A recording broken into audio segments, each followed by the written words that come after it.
that presentation. And my God, you worked magic with a couple of issues with that. And we really appreciate you coming through. I love the QR code. That's incredible. Also, for everyone on the session today, one of the things, and we'll talk about this moving into the some of the Cando things. Paul, I don't know if you would like to share your screen and I could just chat through a couple of these slides.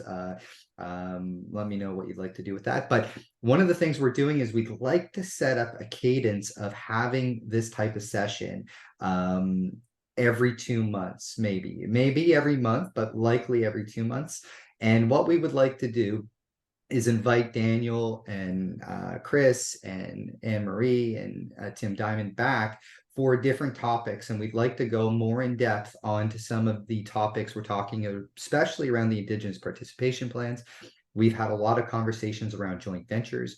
We're also at Cando working on a number of things. So why did Cando get into this space? Well, one of the things is that we recognize that there is huge opportunities coming around different levels of procurement.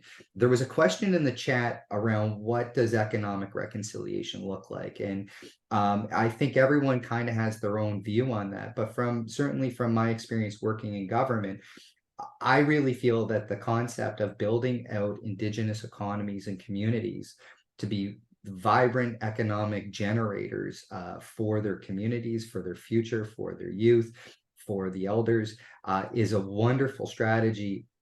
And that there is a lot of opportunity that is coming up in the business context for economic development officers. And one of the things that we always are really aware of at Cando is that not only are economic development officers the hub in community, but we also recognize that they can be overtaxed, they can be pulled in 1,000 different directions. And Cando wants to provide more concrete services as more of these opportunities around procurement come up. So next slide, Paul. So when we started looking at the setup, we started looking at a couple of things like the federal marketplace that our colleagues just talked about. You're looking at a $22 to $27 billion. But if you look at the provincial budgets for Alberta or Ontario, you're looking at somewhere around 5 billion in Alberta, 27 billion a year in Ontario. Just the city of Edmonton alone is about $1 billion a year. And so these marketplaces are now impacting how Indigenous communities are operating and have the opportunity to participate in these things. Next slide, thank you. And so just on the targets that Anne-Marie mentioned, yes, like 5% of 22 billion, you're getting into like $1 billion, you're getting close to $1 billion a year in federal procurement. And so, you know, one of the things Cando is also looking at is how do we match Indigenous business supply with these types of government demand pieces in a way that the Indigenous communities, the businesses can self-determine where they want to go and how they would like to participate. We heard from Anne-Marie about the limited bidding and also some of the Indigenous participation plans as well. Next, if we could. So Cando and Procurement Assistance Canada, Indigenous Services Canada, and other federal partners have set up a multi-year plan to basically look at how to work in this space and how to provide the right services for economic development officers, community leaders, and Indigenous businesses. One of the big things Daniel mentioned earlier and Chris mentioned was this mentorship pilot, and there's more coming on that. I saw Paul put some things in the chat around it. Please get in touch with us at Cando if you have an interest in participating in this process, hearing more about it and understanding what it can look like. The other thing we'd like to hear, and I saw this in some of the chat as well, is we'd like to hear about barriers that you either face as a community or as a business when it comes to working with levels of government around procurement, because Cando is taking on a role alongside other national and regional Indigenous organizations to help remove those barriers and to focus our efforts in a collective push to try to change these policies. Anne-Marie was talking about some of the things upcoming with changes at Indigenous Services Canada to how they do procurement. And it's a great time for people to get that voice forward, because this is the moment when those policies are being reviewed and updated. Next slide. Thank you. So one of the key things we looked at, and we started this about 3 or 4 years ago, between Procurement Assistance Canada, Indigenous Services Canada, and Cando, was we tried to develop a roadmap for EDOs to navigate procurement processes, and this became the foundation of the mentorship program. We have materials already that are of value, and hopefully EDOs are interested in, and we can provide those to you. So again, reach out to us, and we'd be happy to provide some of the documents, the presentations, the roadmaps that we've developed that support your work. Next piece. The other thing we looked at was, of course, the mentorship thing, the mentorship program as well, but then looking at how we could develop procurement networks. Like, just like today, you know, one of the questions that came up about manufacturing and community is that it's unlikely that there will be one government or Indigenous organization that's going to support you all the way through with your development requirements. You actually need a networked or collective approach to support those types of major moves.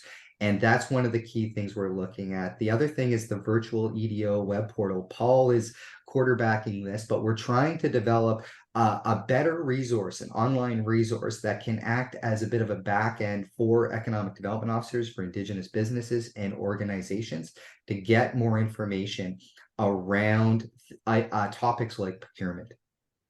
Go to the next.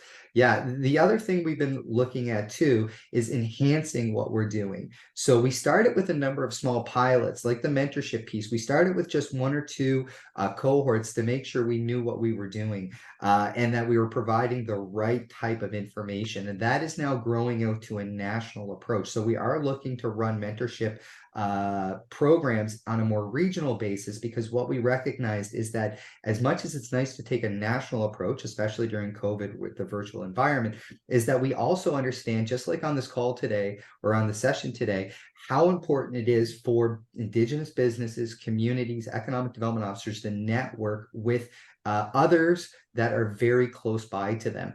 And that if you're working in one province or one territory or region, one of the things that we really like to see is that making sure that you know what is happening in adjacent areas. Ray Wanich, the executive director of Cando, often talks about a regional economic development approach, where if we can coordinate how regional impacts can benefit multiple communities, it often leads to better outcomes. So we're focused on those pieces with the mentorship as well. I just mentioned the virtual EDO portal that we're working feverishly on behind the scenes, and the development of new tools and resources. So one of the things we're looking at doing over the next while, like I said, is more sessions like this. We figured that this was kind of a kickoff intro piece on some of these topics, but we want to dive deeper into individual topics and provide tools and resources around those topics to make sure that as economic development officers or businesses, that you don't need to carry all this information all the time. You just need to know where to get the information when you need it. So just like Indigenous participation plans, yes, we may talk about it today, but at the end of the day, it's what you need when the phone rings, when someone is coming forward and asking you for support. Oh, we'll go to the next piece.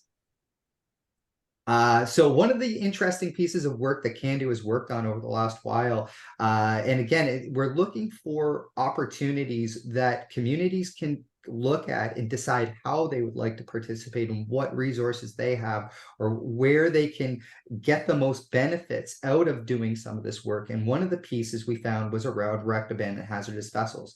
Under the Oceans Protection Plan, which is a federal program of work, we recognized that there was an opportunity to have communities more involved with the monitoring and removal of vessels of concern. So basically, let's say boats that would wash up on a shore, or that are derelict vessels that are floating around in Anchorage or in a traditional territory.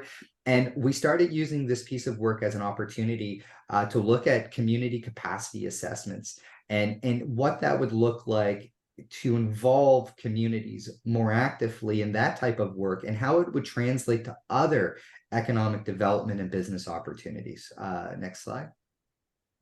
So what happened with this is that we were able to work directly with some communities on South Vancouver Island to support early engagement, recognizing that the government, whether it's the government of Canada, provincial government, municipal governments, have their own processes and requirements, but they don't always even understand them. Or if you have multiple government departments that are requiring things, that you actually need to know what's happening in multiple departments in order to be able to make a decision as to whether or not as a community you would like to participate. But the government also needs to know, or private industry, prime contractors need to know what the community requirements are. What are the protocols working in community? Are there points where the community may not be available? Are there, what does the labor force look like in community, and where would the community, what's the economic and social visions for the community where they want to see themselves generations from now? And how do we articulate those visions and those requirements to organizations that want to come and work directly with communities? So we started looking at that. We started inventorying business potential for particular areas and working with businesses that don't recognize that if they are 2 or 3 degrees of separation in a supply chain, well, they're still very involved in an element of work. It may just be not in the way they typically think about it in their business environment. So if you have people with, whether it be a dump truck or their skilled labor as a technician, or if they are a welder, well, those skills can be moved from one industry to another quite easily. It's just a question of trying to articulate it in a way that it makes sense to everyone. So we looked at capacity and skill gaps in our pilots, and we're going to have more to talk about that in future sessions that we're hoping to do for this group and an expanded group. And the big thing that Cando is trying to do right now is to try to close the gap between government procurement and community interests. So if we look at, let's say, government as the demand side of the equation and the community is the supply side of the equation, how do you bring those two entities together in the right timing and the right opportunity to make it a high value opportunity for everyone? So that they're the kind of things we looked at in this first pilot, and we have more work coming out in this area. Go to the next slide.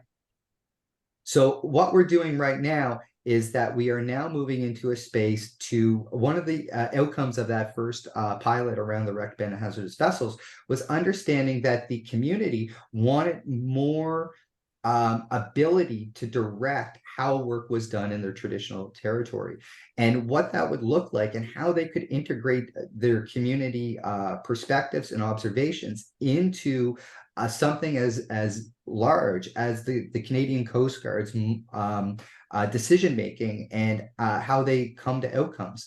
And so we're now working on a second pilot, and we're really excited to be launching this right now, where we're looking at what it would be involved to have community-based monitoring. And this is similar to other projects that are out there right now, or other types of work, whether it's a Guardian program or a Rangers program, where we're trying to provide tools, state-of-the-art technology, and providing that alongside Indigenous traditional knowledge to make sure that our work actually is appropriately done. But what we've recognized as well is who has the most at stake for some of these large decision making. It's the community. So how do we integrate the community into coast marine management systems and make sure that the information that's coming from communities, or data coming from communities, can directly be used and enhance government decision making, and at the same time creating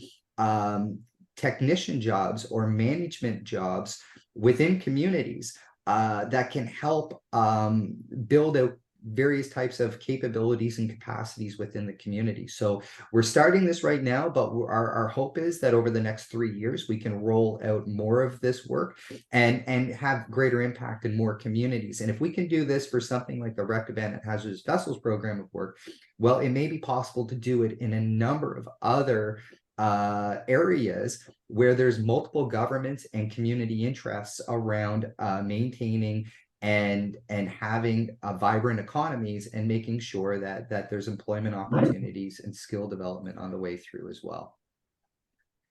So that's that piece. To the next. So I've talked about this a little bit, but some of the key lessons learned from the work we've done at Cando so far is that we really need to figure out, and this is talking also towards our government partners at PAC and Indigenous Services Canada and other departments, is that we need to make sure that government processes are organized in a way that we can reduce engagement fatigue for communities. We know how little bandwidth sometimes communities have to work around these large entities or large processes. And we want to make sure that we're helping to communicate that information in a way that it actually meets the needs of communities. And the other pieces that we're working on right now is trying to remove some of the barriers, and we need to voice the economic development visions of communities. And again, we'll be doing a future session on looking at community capacity and capabilities and how best to communicate that, whether it's in an Indigenous business directory or whether it's actually talking with organizations like Cando or working with organizations like Procurement Assistance Canada. But those things are required to shift the culture in governments. And anywhere possible, like talking about this again with the question about manufacturing that came up earlier, is the more we can get cooperation and collaboration through government, through Indigenous support organizations, and through the communities, the more likely it is that we can combine our efforts to really create an economic impact for individual communities and for regions. Next. And so one of the things we've recognized over the last couple of years is that relationships are key. It's not just as simple as having someone from government or someone from community pick up the phone and call. It is about maintaining relationships and understanding what the needs are in that relationship, and then how to really maximize the benefits. And that takes time, it takes effort, and it's not something that is transactional. We've focused on the idea of co-development and working with economic development officers on their timelines and community timelines to make sure that at the earliest stages, EDOs are involved with some of these opportunities. Like Daniel mentioned in his presentation around requests for information, like when we see the government coming out and asking industry or asking community for how they think we should do particular types of work, that's a critical component. But at the same time, how do we make sure it is focused in a way that the EDOs have enough information, are not overwhelmed by it, and can actually help the community make the right decisions about opportunities that are upcoming? Because sometimes those government opportunities, they don't actually show up for 3 years. But how would you be able to understand that if you're not engaged very early? You understand the critical path, and you understand when it's very, very important for the community to look at something. And so Cando is right now working on a number of elements that can support EDOs in that space. And that's more coming. So I'll go to the next one.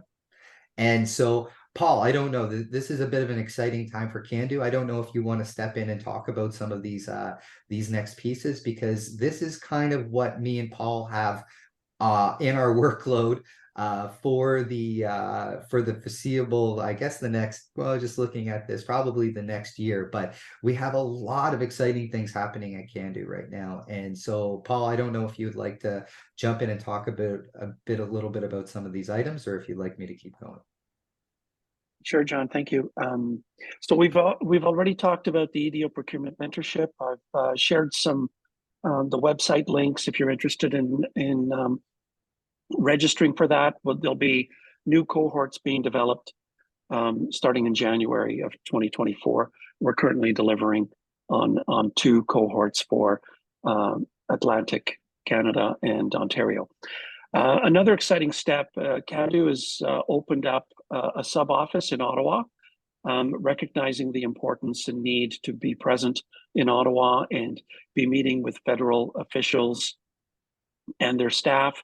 We're really excited about that. We're also excited about presenting an opportunity to EDOs and Cando members who would like to use that office when visiting Ottawa to maybe meet directly with elected officials and bureaucrats that are making some of the decisions regarding procurement.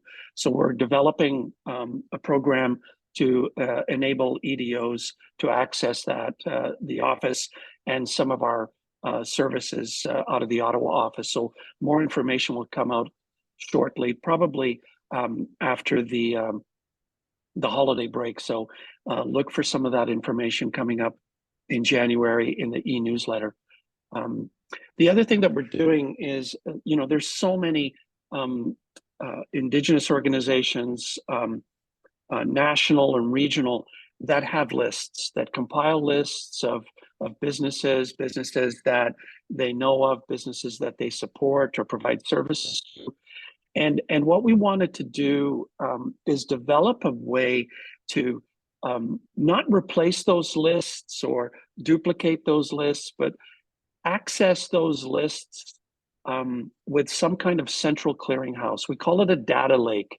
So everyone could contribute their lists in the format that it currently exists.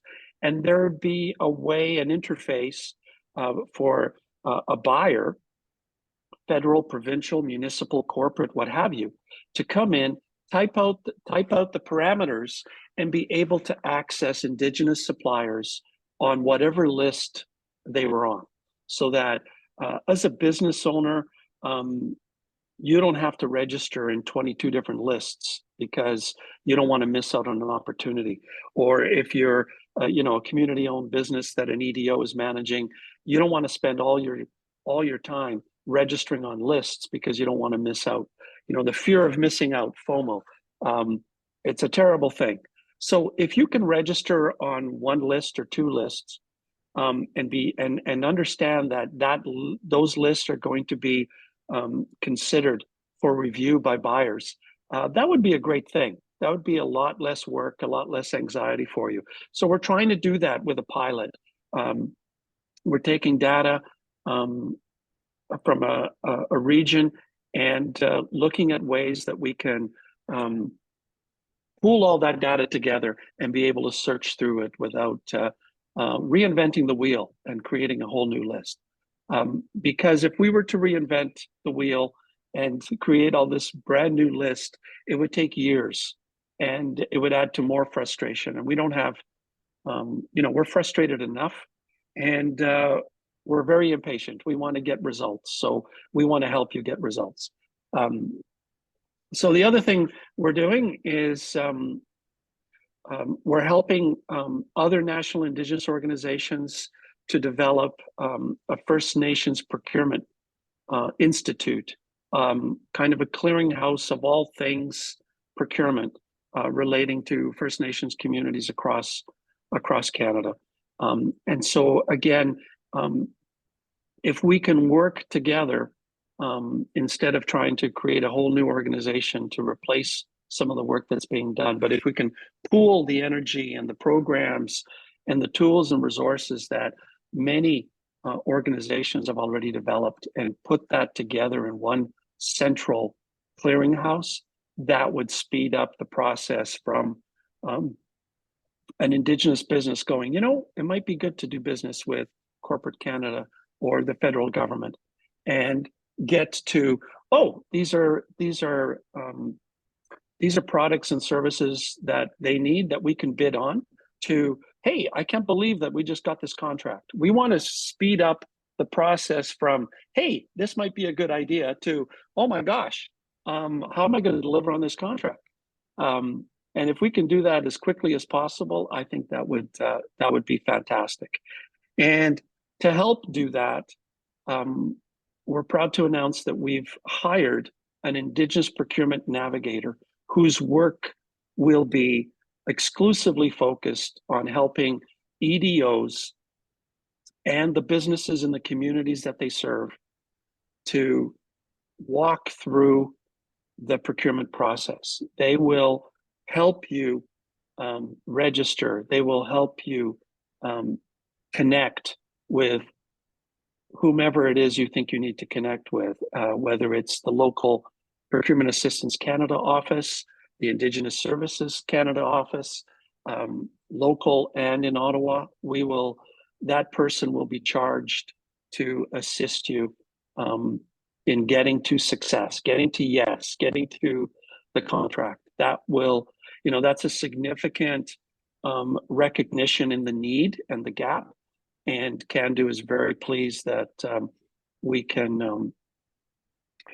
offer this service. So that individual will be announced and at the BC Links to Learning coming up December 11th to 13th. So that's when they'll start the work of Procurement Navigator. So we're very, very thrilled about that. That's all I've got, John. Thanks, Paul. That is a lot, and that's amazing. So, just before we close, just I wanted to see if there was any extra questions or comments from individuals. Feel free to let us know in the chat, and happy to read them out. And other than that, we really appreciate people's interest in today's session.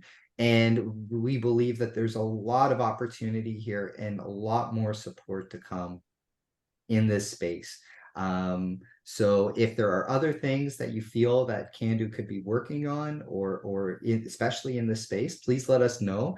We are working on new curriculum and new tools and resources. And our hope is certainly over the next 2 years, is that we can, as Paul's point, we are impatient, and we're impatient for you as economic development officers and as Indigenous businesses, to make sure that, especially during this time where we're seeing the federal government's 5% targets, we're seeing other organizations like First Nations health authorities come out with targets, and provincial and territorial targets like in the Yukon, that we want to make sure that you have all the information you need to make the best choices for you, for your company, for your community on the way through. So that's kind of my closing thoughts. We'll just give it another minute or two here to see if there is anything else that is coming through in the chat or any other questions. There was questions about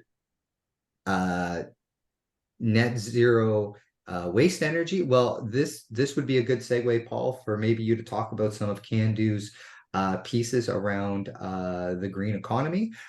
Maybe I'll let you go with that, and then I'll see if there's other ones in here. Yes, thanks, John. Yeah, so Cando is organizing a green technology conference specifically for Indigenous entrepreneurs and innovators. That conference is being scheduled for Gatineau, February 26 and 27, 2024. There's more information on the Cando website, edo.ca. If you go to news, and it'll have a section, a pull down section on the Green Technology Conference. We also have that listed in the weekly e-newsletter. So basically what we're going to do is, if you're an Indigenous business, you can apply to attend the event and have your travel and accommodation and meals supported to attend. We're looking for individuals that have ideas, that are innovators, that are looking for ways that they can, energy savings is one, but new technology in the green space that can help their community or help their business expand. We're looking for the small entrepreneurs that need some assistance to develop their ideas, to maybe look at getting access to a grant program that we're launching to support a feasibility study on that idea or initiative. And so, we're focused on the smaller players and encouraging them to move into this space. I know a number of communities that have significant, green energy, clean energy projects on the go. We're happy to see that. This isn't what this program is for. It's for the smaller entrepreneurs, the smaller innovators, the smaller community representatives that are looking to move into the green space. And so we're excited to have that available. More in the newsletter coming up. Yep. Thank you, Paul. And Kevin, that may not exactly answer your question you'd put in, but I believe that is probably the best answer Cando can provide right now, is that we are working on that space, and we're looking to hear from Indigenous businesses, entrepreneurs, and EDOs on their thoughts on that. One of the next questions, and Anne-Marie, if you're still online, are contracting officers using the IBD as a resource to solicit Indigenous involvement? If you're available to maybe talk a bit about that. And I know you'd have mentioned during your presentation that you are reopening the conversation around having representatives in each department listed as well as that, and they would be directly connected to the IBD directory as well. So Yes. Emery, if you're available to say hi and look at that question. Yes. So what was the question? Yeah. So do you have it in front of you, or would you like me to read it out? Yeah. Can you read it, please? Yeah, it was from Amy Fitzpatrick. Are contracting officers using the IBD directory as a resource to solicit Indigenous involvement? Yes, they are. Also, if you've been on a contract and you're not registered in the IBD, prior to contract award, you have to register. So if you're not registered, you can still bid as an Indigenous entity, but before the contract is awarded, you must be registered in the IBD. So the contracting officers use the IBD, yes, mostly to before award contract and to ensure that the business that they're awarding the contract to is on the IBD and meets the eligibility criteria. Yes. Great. And Anne-Marie, while I still have you here, I know, because knowing yourself and Tim and the work you're doing to look at the reboot of whether it's the contract or the Indigenous procurement officers in each forgot the exact wording, but you guys are looking at renewing the contact lists for Coordinator, this, yes. yes, and maybe you could just talk a little bit about that and how that is used in this as well. Well, we try to solicit volunteers, procurement officers to volunteer as an advocate for Indigenous businesses in each department. You know, there are around 92 or 93 government departments that are part of the mandate, the 5% mandate. And so we try to have an Indigenous advocate in each department. And so we do workshops with them. We make sure that they're up to date with the latest information on the program and that they are advocating on behalf of Indigenous businesses in order to award them contract.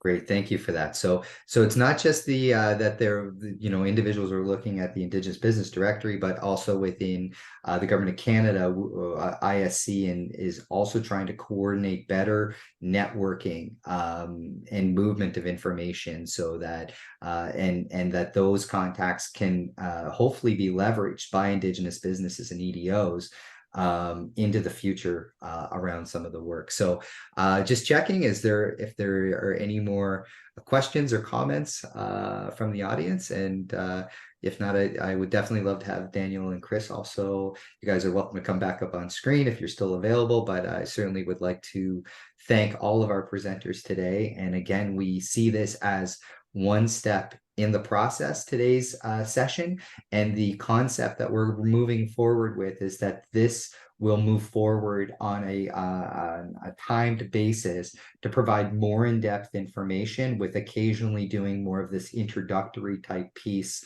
as we go, and it's going to be supported by the procurement mentorship cohorts and also some of the work with the procurement, the Indigenous Procurement Navigator, and the other pilots that Cando is currently doing. So I certainly would